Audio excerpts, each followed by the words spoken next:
Primary নিয়োগ পরীক্ষা ২০২৫ শেষ, চূড়ান্ত নিয়োগের শেষ পর্যন্ত কী হতে যাচ্ছে। গত সপ্তাহে মাননীয় শিক্ষামন্ত্রী মহোদয় প্রাইমারি নিয়োগ পরীক্ষা ২০২৫-এর ফল পুনর্মূল্যায়নের জন্য একটি রিভিউ কমিটির কথা বলেছিলেন। যদিও সেই সপ্তাহে বা শেষ হওয়া সপ্তাহে সেই চূড়ান্ত কমিটি গঠন করা হয়নি বা এই সম্পর্কিত কোনো আপডেট নিউজ পাওয়া যায়নি। ইতিমধ্যে একটি স্থগিত প্রাইমারি নিয়োগ পরীক্ষা যেটি পার্বত্য এলাকায়, সেটির পরীক্ষার তারিখ নির্ধারণ করা হয়েছে ২ মে। তাহলে যে ১৪,০০০ প্রার্থী উত্তীর্ণ হলেন তাদের শেষ পর্যন্ত কি হবে? তাদের অপেক্ষার প্রহর কি আরও বাড়বে, নাকি শেষ পর্যন্ত এটি আরও দীর্ঘায়িত হয়ে পরীক্ষা বাতিল বা পুনঃ ভাইবা বা এরকম কোনো একটা বিষয় দাঁড়াতে পারে? সে সমস্ত বিষয়গুলো নিয়ে আজকে কথা বলবো। আসসালামু আলাইকুম, যেখান থেকে আমাদের এই ভিডিও দেখছেন, আমার পাঠঘরে আপনাদেরকে আরও একবার স্বাগতম।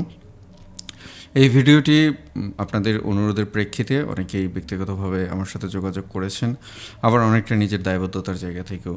কারণ এরকম পরিস্থিতিতে আমাদের বলতে আমার এবং আরও অনেকেরই যেতে হয়েছে। ফলশ্রুতিতে আমরা বুঝি যে এটার অনুভূতিটা কীরকম বা এই সময়কালটা কতটা ভয়াবহ হতে পারে।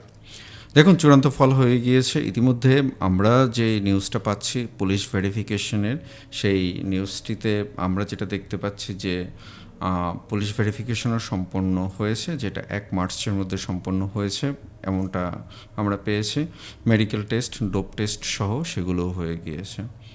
তাহলে এই অবস্থায় এসে একটি পরীক্ষায় চূড়ান্তভাবে উত্তীর্ণ হয়েও অপেক্ষা, যারা আছেন এই জায়গাগুলোতে আসলে তারা বোঝেন যে কি কষ্ট বা এই সময়গুলো কতটা কঠিন এবং কতটা অনিশ্চয়তা। ইতিমধ্যে হয়তো ১৪,০০০-এর কারো কোথাও অন্য কোথাও চাকরি হয়ে গিয়েছে, কিন্তু সবার তো আর হয়নি।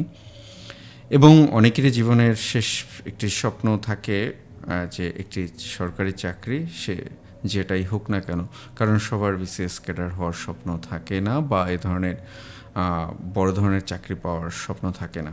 তবে এটা ঠিক যে এই নিয়োগটি নিয়ে অনেক বিতর্ক আছে। এই নিয়োগটি নিয়ে অনেক পেপার পত্রিকা সহ আমরা লেখা পেয়েছি, বিভিন্ন রিপোর্ট পেয়েছি এবং একটি কমিটিও গঠন করা হয়েছিল তদন্ত করার জন্য। সেই কমিটি রিপোর্ট দিয়েছিল যে কোনো দুর্নীতির প্রমাণ তারা পায়নি। এটা ঠিক যে প্রমাণ না পেলে দুর্নীতি প্রমাণিত হতে হবে যদি আপনি ব্যবস্থা গ্রহণ করতে চান বা যদি আপনারা বিচার করতে চান। কারণ দেখুন, যা কিছু রটে তার কিছু না কিছু ঘটে। সর্বশেষ যে এনটিআরসির নিয়োগ পরীক্ষাটি অনুষ্ঠিত হয়ে গেল প্রতিষ্ঠান প্রধান এবং সহকারী প্রধান, সেটা নিয়ে কিন্তু এই ধরনের কোনো কথা ওঠেনি। তো এটা হলফ করে কেউই বলতে পারবেন না যে ওই নিয়োগ প্রক্রিয়াটিতে কোনো দুর্নীতি হয়নি। বেশিরভাগ ওই নিয়োগ প্রক্রিয়াটিতে দুর্নীতি হয়েছে, কিন্তু প্রমাণ হয়তো বা করা যায়নি। কিন্তু আমার বিষয়টা হলো যে ১৪,০০০ যারা উত্তীর্ণ হয়েছেন, যে ১৪,০০০-এর বেশি, দুঃখিত, তারা কি সবাই দুর্নীতি করেছেন? তাহলে অন্যের কৃতকর্মের শাস্তিটা কেন এই ১৪,০০০-এর সবাই ভোগ করবেন? আমরা রাষ্ট্রকে প্রশ্ন করতেই পারি, যদিও সেই রাষ্ট্র ব্যবস্থা এখন নেই, অন্তর্বর্তীকালীন সরকার, যে এমন কি হয়েছিল যে এত দ্রুত তাদের পরীক্ষাটি নিতে হয়েছে। এমনকি নির্বাচনী কার্যক্রমে যখন সাংবিধানিকভাবেই আমাদের সমস্ত নীতি নির্ধারণী সিদ্ধান্ত বন্ধ থাকে, এমনকি নিয়োগ পর্যন্ত বন্ধ থাকে, সেইখানে নির্বাচনের প্রস্তুতির মধ্যে বা নির্বাচনকালীন সময় যে ডিসি মহোদয়দেরকে, তারা যেহেতু একই সাথে রিটার্নিং অফিসার, একই সাথে ডিসি মহোদয়, একই সাথে জেলা ম্যাজিস্ট্রেট, তো ডিসি মহোদয়ের এত ব্যস্ততার মধ্যেও তাদের সময় একদমই ফুরুত ছিল না। কারণ এই নির্বাচনী কার্যক্রমে আমিও ছিলাম বা আমিও কাছ থেকে দেখেছি, এটা আপনারা যারা শিক্ষক আপনারা তো জানেনই। তো সেইখানে কেন এত কি এমন তাদের ইচ্ছা ছিল বা কী অভিলাষ ছিল? তাদের যে অভিলাষী থাকুক, একদম আপনারা হয়তো বা আমার সাথে একমত হবেন যে ভালো কোনো উদ্দেশ্য বা সৎ কোনো উদ্দেশ্য ছিল না, কিন্তু সেটার জন্য ১৪,০০০ সবাই ভুগবে কেন? তাহলে যারা দুর্নীতি করেছে বা যারা অপকর্ম করেছে, কেন তাদেরকে চিহ্নিত করা হবে না? তাহলে কি এটা কি যে সবাইকে শাস্তি দেওয়া নয় কি? আমরাও চাই সবচেয়ে যোগ্যতম প্রার্থী তার যোগ্যতার ভিত্তিতেই নিয়োগ পাক। কিন্তু এই যে ঝুলে গেল আমি এই নিউজটি করতে গিয়ে অনেকগুলো নিউজ তো কালেক্ট করতে হয়। আপনারা অনেকেই মন্তব্য করেন যে আপনি বসে বসে রিডিং পড়েন। আচ্ছা ভাই, আপনারা আমার এইখানে যেই রিডিংটা দেওয়া আছে আপনারা পড়তে পারবেন, এটুকু আমার দৃঢ় বিশ্বাস আছে। রিডিং পড়া তো পড়তে পারবেন, কিন্তু এগুলো একটু জোগাড় করে দেখুন তো কত সময় লাগে আপনাদের। তা আপনারা যাই বলেন, ভিডিওগুলো আপনাদের জন্যই করা, এটা নিয়ে আমার মন খারাপ করার কোনো কিছু নেই। তবে মন একটু খারাপ হবে যদি সাবস্ক্রাইব না করেন। কথা তো বলছি আপনাদের পক্ষে, হয়তোবা বিপক্ষেও যেতে পারে। আমি সবসময় নীতির পক্ষে, আমি সবসময় ন্যায়ের পক্ষে। তো যাই হোক, সেই রিডিং পড়াটাই আরেকবার একটু পড়ে আসি আপনাদের ভাষায়।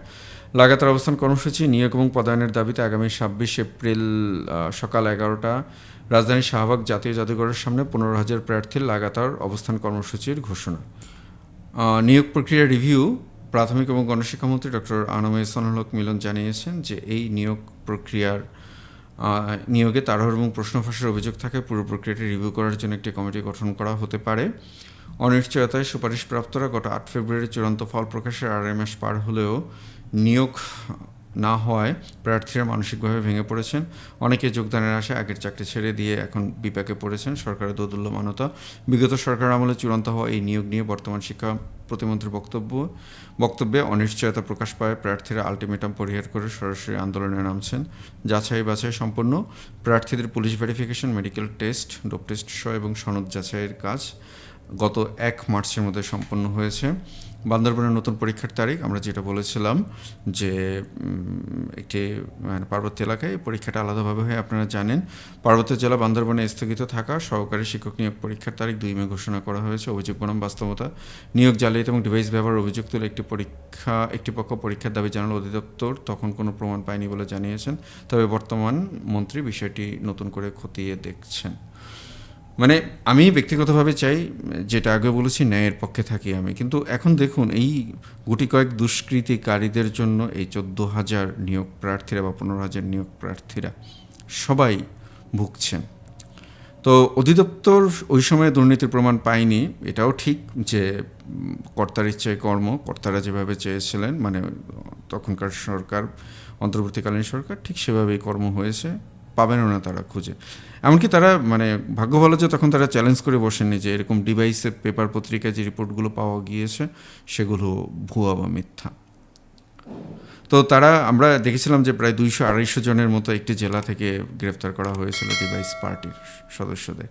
কিন্তু আমার প্রশ্ন, এরকম কি আরও ছিল না? কিন্তু এক ধরনের অনিশ্চয়তা কাজ করছে। আমরা আগামী রোববার হয়তোবা অফিস খোলার পরে মাননীয় মন্ত্রী মহোদয়ের কোনো নির্দেশনা পাবো। ব্যক্তিগতভাবে আমি মনে করি যে মাননীয় মন্ত্রী মহোদয় অনেক সদয় আপনাদের প্রতি। যদি মাননীয় মন্ত্রী মহোদয়ের সেরকম কোনো ইচ্ছা থাকতো তাহলে হয়তোবা তিনি পুরো নিয়োগটাই বাতিল করে দিতে পারতেন। কারণ ওইখানে বলাই আছে, আপনাদের যে সার্কুলার, সেই সার্কুলারে বলা আছে এই নিয়োগ যে কোনো সময় কর্তৃপক্ষ বাতিল করার ক্ষমতা রাখে। কিন্তু মাননীয় মন্ত্রী মহোদয় সেটা করেননি। এবং মাননীয় প্রতিমন্ত্রী মহোদয় তিনিও একদম নিজের কথাটা কোনো রাগঢাক না রেখে, কোনো ভনিতা না রেখে স্পষ্ট বলে দিয়েছেন এই নিয়োগটাকে নিয়ে তারা একদম দোদুল্যমানতার মধ্যে পড়ে গিয়েছেন। তবে যাই হোক না কেন, আমি একটা অনুরোধ রাখবো। আমি জানি না আমার কথা মাননীয় মন্ত্রী মহোদয়দের কানে কাজ পর্যন্ত পৌঁছাবে কিনা। আমি একটি বিনীত অনুরোধ রাখবো যে এই গুটি কয়েকের অপরাধের জন্য বা ওই সময়কার যারা নিয়ন্ত্রণকারী হিসেবে ছিলেন, একদম সোজা কথা বলতে যারা সরকারে ছিলেন, তাদের অব্যবস্থাপনার যে শাস্তিটা বা তাদের কোনো অভিলাষের শাস্তিটা, এটা যেন 14,000-এর সবাই যেন না পায়। তো এই অনুরোধটা রাখবো। এবং আমি অনুরোধ করব যে সামনে একটি ঈদুল আজহা চলে আসছে। মাননীয় মন্ত্রী মহোদয় এবং প্রতিমন্ত্রী মহোদয় যদি সদয় হয়ে এই নিয়োগটার বিষয়ে দ্রুত কোনো সিদ্ধান্ত নেন। কারণ এ ধরনের নিয়োগগুলোতে যত বেশি সময় যায় তত বেশি অনিশ্চয়তা, তত বেশি গুজব এবং তত বেশি হাহাকার, তত বেশি কষ্ট পুঞ্জীবিত হয়ে ওঠে।